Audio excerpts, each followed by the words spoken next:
Donald Trump est-il en train de perdre pied face à Kamala Harris? La présidentielle américaine, c'est le 5 novembre, autrement dit c'est demain, et la tendance dans les intentions de vote n'est pas bonne pour le candidat républicain, et le débat du 10 septembre n'a rien arrangé. Donald Trump was fired by 81 million people, and clearly he is having a very difficult time processing that. Mais d'abord, que disent les chiffres? On s'appuie ici sur les données de The Economist qui synthétisent des dizaines de sondages au niveau national. Deux enseignements majeurs, d'abord l'abandon de Joe Biden le 21 juillet au profit de Kamala Harris a tout simplement inversé les courbes. Et le deuxième point, c'est que cet écart s'est aujourd'hui consolidé. Autrement dit, l'abandon de Joe Biden n'explique pas tout, il y a maintenant de plus en plus de démocrates qui votent pour Kamala Harris plutôt que contre Donald Trump. Début septembre, l'écart moyen était de 2 points entre Kamala Harris et Donald Trump.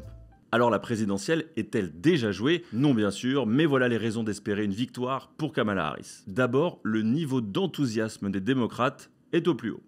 Quand on leur demande s'ils sont plus enthousiastes envers leur candidat que lors des précédents scrutins, ils sont 78% à répondre oui. C'est tout simplement du jamais vu depuis Barack Obama en 2008. Barack Obama qui n'a d'ailleurs pas manqué de faire le rapprochement entre lui-même et Kamala Harris lors de la convention démocrate. C'était à Chicago en août dernier. I am feeling hopeful because this convention has always been pretty good to kids with funny names who believe in a country where anything is possible.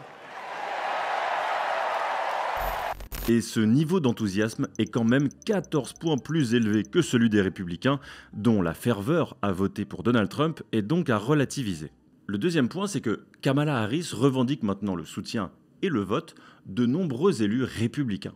Dans une lettre où il est écrit noir sur blanc qu'un nouveau mandat de Donald Trump abîmerait définitivement notre démocratie, on trouve le nom de 200 personnalités républicaines ayant travaillé dans des administrations précédentes sous les présidences des Bush ou bien aux côtés de John McCain ou encore Mitt Romney.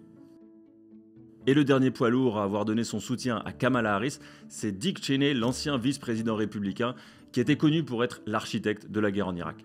It's not going to convince a ton of Republican voters to vote for Harris, but it might influence some, and in a tight election, just a little bit matters at the margins here. It also gives Trump-wary Republicans who don't want to vote for him a reason to vote for Harris. I mean, this is a guy who's very influential, and he could inspire some of those votes.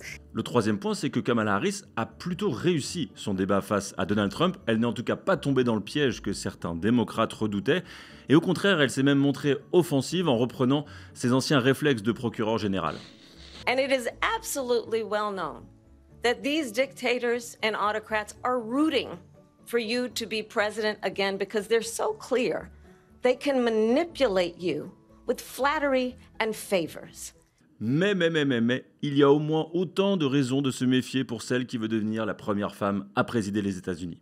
D'une part, la présidentielle américaine ne se gagne pas au suffrage universel direct, mais indirect. Ce sont les grands électeurs qui sont déterminants et il en faut 270 pour ravir la Maison-Blanche.